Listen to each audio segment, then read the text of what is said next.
जय हिंद दोस्तों, सैनिक समाचारों में आपका हार्दिक स्वागत है। सबसे पहले बात करूंगा हेडलाइंस की। 3% नोशनल इंक्रीमेंट, हरी झंडी, सभी को मिलेगा फायदा, पेंशनर्स को भी मिलेगा फायदा।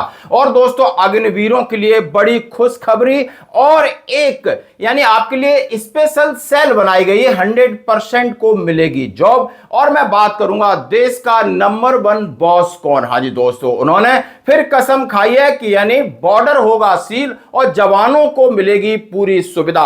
हाँ जी दोस्तों, बिल्कुल मैं कहूंगा देश का नंबर 1 बॉस ये है, जरा आज आप देख लिए। और बात करूंगा चीफ ऑफ आर्मी स्टाफ की, लगातार दौरे कर रहे हैं और सैनिकों की और सेना की समीक्षा कर रहे हैं, सबको कह रहे हैं कि आपको रहना होगा तैयार। और दोस्तों एक पत्नी ने अपने पति को किस तरीके से निपटाया, एक नया स्टंट, एक नया तरीका, आप सुन करके हैरान हो जाओगे। और दोस्तों बाबागिरी का चलन, हाँ जी दोस्तों, पैसे कमाओ और सामने वाले का उल्लू काटो। हाँ जी दोस्तों, खबर करते हुए साथ से सबसे पहले मैं बात करूंगा उस लेटर की जिसका सभी को इंतजार है, यानी 16 जुलाई 2026 भारत सरकार की तरफ से निकला है। यानी नोशनल इंक्रीमेंट यानी 3% इंक्रीमेंट, मतलब यानी आप 30 जून को रिटायर्ड होते, 31 दिसंबर को रिटायर्ड होते, उनके भविष्य के ऊपर फैसला आ गया है। चाहे आप रेलवे में हैं, चाहे आप पोस्टल में हैं, चाहे आप डिफेंस सर्विस में हैं, लेकिन ये सबके लिए समान रूप से लागू है। 30 जून को सेवानिवृत्त होने वाले उन कर्मचारियों को जो 1 जुलाई को देय वार्षिक वेतन वृद्धि से पहले सेवानिवृत्त हुए हैं, पेंशन संबंधी लाभों हेतु काल्पनिक वेतन वृद्धि का लाभ प्रदान किया जाने के संबंध में। यानी कुछ लोग जो पहले रिटायर्ड हो चुके हैं या रिटायर्ड होने वाले हैं, यानी कब 30 जून को। अभी तक क्या था, यानी आपकी जो 3% काल्पनिक वृद्धि थी उसका फायदा नहीं मिलता था, तो आपकी पेंशन में घाटा होता था, आपकी ग्रेच्युटी कम होती थी, आपका लिव इन कैश कम होता था, आपका कम्यूटेशन कम होता था। और यह मुद्दा काफी लंबे संघर्ष के बाद इसके ऊपर माननीय सुप्रीम कोर्ट ने हरी झंडी दी। अब उसको इंप्लीमेंट करने के लिए बहुत कई प्रकार की समस्या आ रही हैं, तो जरा इन्होंने अपना क्लियर कर दिया है कि 30 जून को रिटायर्ड होने वाले रेलवे कर्मचारियों को भी मिलेगा इंक्रीमेंट का लाभ। रेलवे बोर्ड ने जारी कर दिया आदेश। नई दिल्ली 18 जुलाई 2026 को रेलवे बोर्ड ने 30 जून को सेवानिवृत्त होने वाले रेलवे कर्मचारियों को बड़ी राहत दी है। ऐसे कर्मचारी 1 जुलाई को देय वेतन वार्षिक वेतन वृद्धि यानी एनुअल इंक्रीमेंट का लाभ प्राप्त कर सकेंगे। इस संबंध में रेलवे बोर्ड ने आदेश जारी कर सभी जोन और यूनिट्स को पात्र मामलों का निस्तारण करने का निर्देश दिया है। रेलवे में कर्मचारियों का वार्षिक वेतन वृद्धि प्रत्येक वर्ष 1 जुलाई को लागू होता है। अब तक 30 जून को सेवानिवृत्त होने वाले कई कर्मचारियों ने जिन्होंने पूरे साल सेवा की है उनको लाभ से वंचित है, उनको भी फायदा मिलेगा। इस फैसले से 30 जून को सेवानिवृत्त कर्मचारियों को औसतन लगभग 3% वार्षिक वेतन वृद्धि का रास्ता साफ हुआ है। इसका सकारात्मक प्रभाव उनकी पेंशन, ग्रेच्युटी और सेवानिवृत्त लाभों पर पड़ेगा। रेलवे बोर्ड ने स्पष्ट किया जिन कर्मचारियों को 1 वर्ष की संतोषजनक सेवा पूरी की है और उन्हें पूरा तरीके से लाभ मिलेगा, उसके मामलों के निस्तारण के लिए डीओपीटी के दिशा निर्देशों के अनुरूप किया जाएगा। कर्मचारी संगठनों ने इस निर्णय का स्वागत किया। उनका कहना है कि कर्मचारियों की बरसों पुरानी मांग थी, पहले भी इस विषय पर आदेश जारी किए लेकिन उनका प्रभावी क्रियान्वयन नहीं हो पा रहा था। कई कर्मचारियों को इसके लाभ के लिए माननीय न्यायालय का दरवाजा खटखटाना पड़ा। इस आदेश से लंबे समय से चली आ रही समस्याओं को समाधान मिलेगा और एक नई उम्मीद है। अब यह पत्र आपके सामने है 16 जुलाई 2026 का, सीधा सीधा लिखा है कि यानी अब जितने भी पेंशन आएंगे उनको फायदा मिलेगा, चाहे आप डिफेंस फोर्सेस के, रेलवे के। लेकिन पिछला जो मामला था माननीय सुप्रीम कोर्ट की गाइडलाइन थी, यानी जिन्होंने कोर्ट में केस जीता उनको मिलेगा, और उसकी गाइडलाइन बताई थी कि उससे पिछले वालों को सिर्फ आपको पेंशन में लाभ मिलेगा, पेंशनरी बेनिफिट नहीं मिलेंगे, और वो मई 2023 के बाद। तो दोस्तों ये एक इंप्लीमेंटेशन के लिए आदेश निकला है और हम इस आदेश की भूर प्रशंसा करते हैं। धन्यवाद दोस्तों। अब मैं बात करूंगा एक और बड़ी बात अग्निवीरों को लेकर है। हाँ जी, जरा दोस्तों आपके सामने बड़ी खबर, जैसा कि आप देख सकते हो कि अग्निवीरों का भविष्य क्या होगा, अग्निवीरों को क्या मिलेगा भविष्य में फायदा, इसकी लंबी प्रक्रिया है और इसके लिए एक स्पेशल सेल बनाई गई है।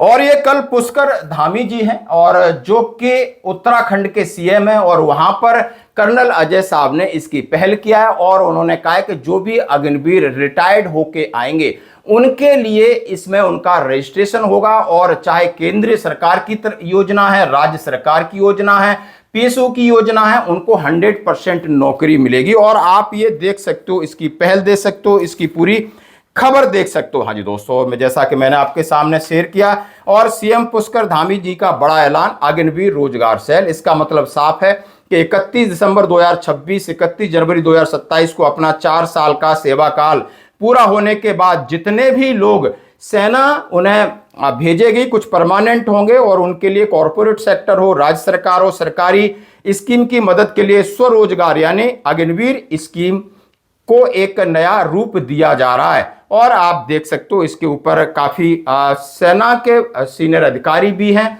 और देश के मुख्यमंत्री भी हैं, उन्होंने ये इसकी पहल की। अब मैं बात करना चाहूंगा, ये मामला इतना पेचीदा हो गया है कि न तो सरकार अभी तक पूरी तरीके से डिसाइड कर पाई कि कितने लोगों को परमानेंट करेगी, कितने लोगों को बाहर भेजेगी, क्या प्रक्रिया होगी। लेकिन दुर्भाग्य बस इसमें नेतागिरी जम के हो रही है। हमारे सेना के अधिकारी भी नेताओं की भाषा बोलने लगे।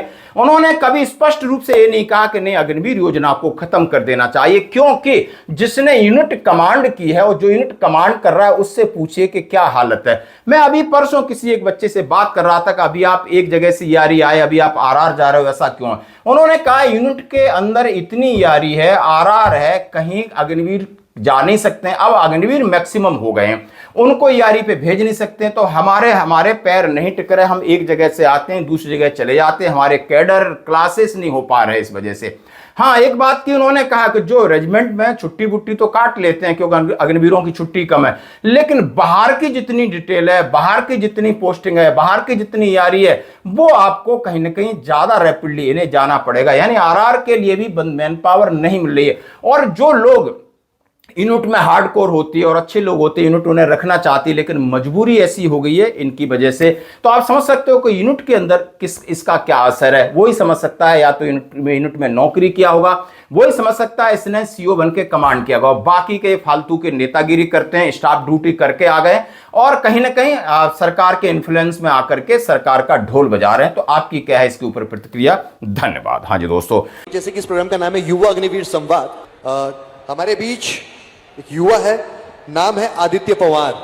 आदित्य, प्लीज अपना सवाल आप सीएम सर से पूछिए। जय हिंद माननीय महोदय मुख्यमंत्री जी, मेरा नाम आदित्य पवार है और मैं यूथ फाउंडेशन में अग्निवीर भर्ती की तैयारी कर रहा हूँ। महोदय, मेरा सवाल यह है कि अग्निवीर के 4 साल बाद हम जैसे 75% युवाओं को वापस घर आना पड़ेगा।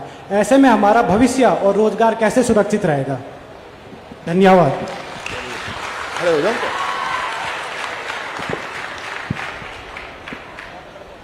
आदित्य जी, एक तो मैं सबसे पहले आपका बहुत अभिनंदन करता हूं कि आपने अपनी बात के माध्यम से अन्य बहुत सारे जो हमारे युवा आज अग्निवीर में जा रहे हैं या अग्निवीर की तैयारी कर रहे हैं, उन सबके मन में जो हो रहा होगा वो आपने यहाँ पर रखा है। लेकिन मैं कहना चाहता हूँ कि देखिए, जब आप अग्निवीर का 4 साल का जो टेन्योवर है वो पूरा करके आएंगे तो उस समय आप पूरी तरह से, एक तरह से, हर तरह से आप पारंगत हो चुके होंगे। आपकी स्किलिंग भी हो चुकी होगी, आपका प्रशिक्षण, आपकी ट्रेनिंग, और एक जिम्मेदार व्यक्ति के नाते देश के हर क्षेत्र में जाने के लिए आपकी जो आवश्यकता, जो एक तरह से मैं कहूँ कि उसकी जो अर्हताएं होती हैं, वो सभी आप पूरी कर चुके होंगे।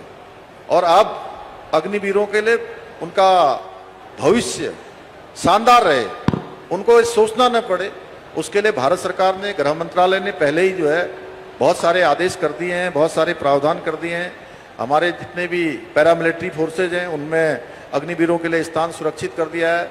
हमने भी राज्य के अंदर 10% का हमने आरक्षण भी सुनिश्चित कर दिया है। और पुलिस विभाग है, हमारा फॉरेस्ट विभाग है, आपदा प्रबंधन विभाग है, अन्य विभाग, जहाँ जहाँ भी संभावनाएं हो सकती हैं, उन संभावनाओं के सारे जो द्वार हैं, सारी संभावनाएं हमने उसके लिए आगे बढ़ा दी हैं। तो उत्तराखंड का हर एक अग्निवीर अपने को ये न सोचे कि 4 साल बाद मैं क्या करूंगा, उसके लिए हमने सारी व्यवस्थाएं भी की हैं। अब हमारे साथ मौजूद हैं कर्नल अजय कोटियाल जी। क्या कहेंगे, आज मुख्यमंत्री जी ने आपको एक नई जिम्मेदारी भी दे दी है, किस तरह से फिर निर्वाह, कब तक निर्वाह होगा? देखिए, मुख्यमंत्री जी काफी समय से चिंतित है कि जो अग्निवीर अपना टेन्योर करके वापस आएंगे 31 दिसंबर को, तो 25% तो आर्मी में रिटेन हो जाते हैं, बाकी 75% जो हैं उनको गवर्नमेंट ने अपने अपने जगहों पे कुछ परसेंटेज दे रखी है कि इनको नौकरी पे लगाया जाएगा। लेकिन उसके बीच का समन्वय बनाना ना, वो एक तरतीब है। तो उसमें सीएम साहब ने एक अग्निवीर को रोजगार देने के लिए एक सेल की घोषणा करी है आज। और उस सेल का पर्पस होगा जिसमें एक आर्मी का अधिकारी होगा, एक स्टेट गवर्नमेंट का अधिकारी होगा, और उसी प्रकार से कैसे अग्निवीर जो आएंगे और उसके बाद उनको किस किस डिपार्टमेंट में, किस किस जगह में, स्टेट गवर्नमेंट में, सेंट्रल गवर्नमेंट में, कॉर्पोरेट में रोजगार मिलेगा। कौन अग्निवीर हैं जो प्राइवेट कॉर्पोरेट में जाना चाहते हैं, उनको कोई ट्रेनिंग देने की पर्पस होगा, वो करा जाएगा।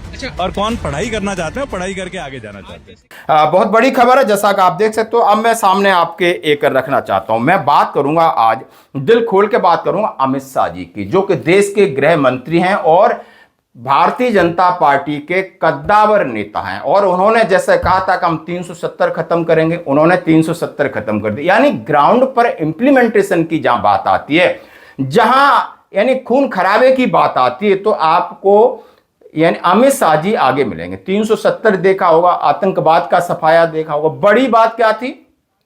31 मार्च 2026 तक नक्सलवाद को खत्म कर दूंगा, चाहे छत्तीसगढ़ हो, चाहे उन्होंने कहा है झारखंड हो, चाहे उड़ीसा हो। और उन्होंने ये बीड़ा उठाया और बिल्कुल पत्ता साफ कर दिया। उन्होंने कहा है पश्चिम बंगाल में सरकार बदलेगी और बॉर्डरों की वो हालत करूंगा, यानी 4 लेयर सिक्योरिटी करूंगा, अपने जवानों को पूरी सुरक्षा दूंगा, पूरी पावर दूंगा। और ये मुद्दा, और इसी मुद्दे को लेकर आप देख सकते हो सिलीगुड़ी कॉरिडोर में सबसे पहले सरकार में घुसपैठ का गलियारा बन गया था, अब सुरक्षित सीमा का पर्याय बन रहा है। आज बीएसएफ की उत्तर बंगाल सीमांत पर 18वीं वाहिनी सीमा चौकी पर बीओपी पर वॉच टावर से सीमा चौकी की निगरानी की। मोदी सरकार ने न केवल सीमाओं पर वॉच टावरों की संख्या बढ़ाई, बल्कि ने अत्याधुनिक तकनीक से लैस कर सीमा सुरक्षा को और अधिक मजबूत किया है। इसके साथ ही आप देख सकते हो केंद्रीय गृह मंत्री पश्चिम बंगाल के सिलीगुड़ी में गए हैं और किस तरह लोगों के साथ खाना खा रहे हैं, जवानों के साथ बात कर रहे हैं।